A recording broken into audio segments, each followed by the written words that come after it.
Xin chào, là mình đây. Hôm nay chúng ta cùng tìm hiểu đậu mùa khỉ, mong góp ý. Bệnh đậu mùa khỉ là gì? Tại sao lại gọi là bệnh đậu mùa khỉ? Theo chuyên gia, bệnh đậu mùa khỉ được phát hiện lần đầu trên khỉ vào năm 1958. Ca đầu tiên trên người được ghi nhận vào năm 1970 tại Congo. Virus gây bệnh đậu mùa khỉ thuộc Chiorthopax virus trong họ virus Paxviridae.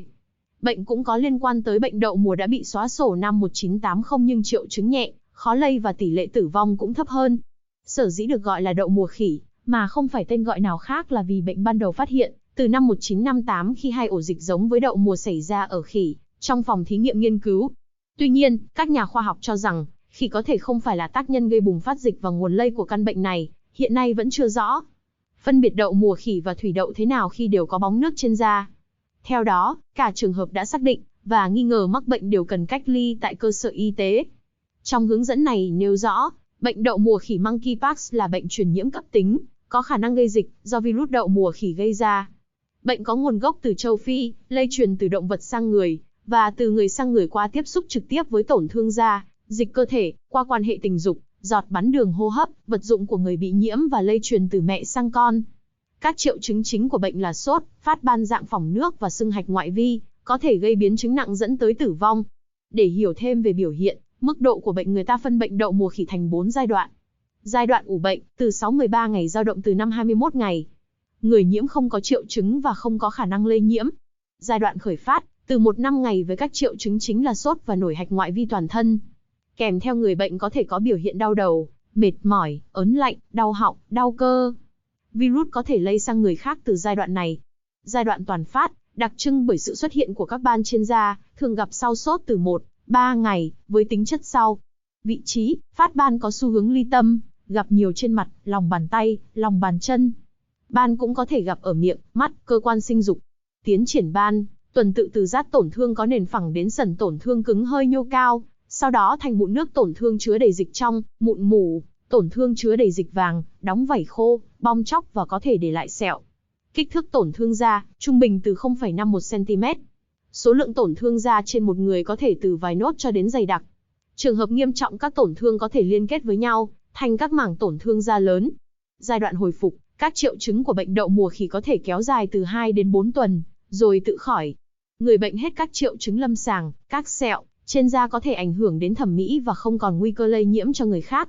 Bệnh được chia thành 3 thể lâm sàng. Thể không triệu chứng, người nhiễm virus đậu mùa khỉ không có bất kể triệu chứng lâm sàng nào. Thể nhẹ, các triệu chứng thường hết sau 2 đến 4 tuần, mà không cần bất kỳ biện pháp điều trị đặc hiệu nào. Thể nặng, thường gặp trên nhóm đối tượng nguy cơ cao, phụ nữ mang thai, người cao tuổi, trẻ em, người mắc bệnh lý nền, suy giảm miễn dịch, có thể dẫn tới tử vong, thường từ tuần thứ 2 của bệnh. Người bệnh có thể gặp tình trạng nhiễm khuẩn da, với các biểu hiện sốt kéo dài, dịch nốt phỏng đục hoặc nốt phỏng bị vỡ chảy dịch đục. Một số có thể bị viêm phổi ho, tức ngực, khó thở, viêm não ý thức suy giảm, co giật, lú lẫn, hôn mê, nhiễm khuẩn huyết sốt kéo dài, tổn thương các cơ quan phủ tạng. Theo hướng dẫn, bệnh đậu mùa khỉ được chẩn đoán qua xét nghiệm sinh học phân tử, PCR hoặc tương đương với các bệnh phẩm dịch hầu họng giai đoạn khởi phát, dịch nốt phỏng giai đoạn toàn phát đối với ca bệnh nghi ngờ để xác định căn nguyên. Trường hợp nào nghi ngờ đậu mùa khỉ? Trong vòng 21 ngày trước khi khởi phát triệu chứng, có tiếp xúc với trường hợp bệnh xác định hoặc trường hợp bệnh có thể thông qua tiếp xúc vật lý trực tiếp với da hoặc tổn thương da, bao gồm cả quan hệ tình dục, hoặc tiếp xúc với các vật dụng bị ô nhiễm như quần áo, giường, đồ cùng cá nhân của người bệnh.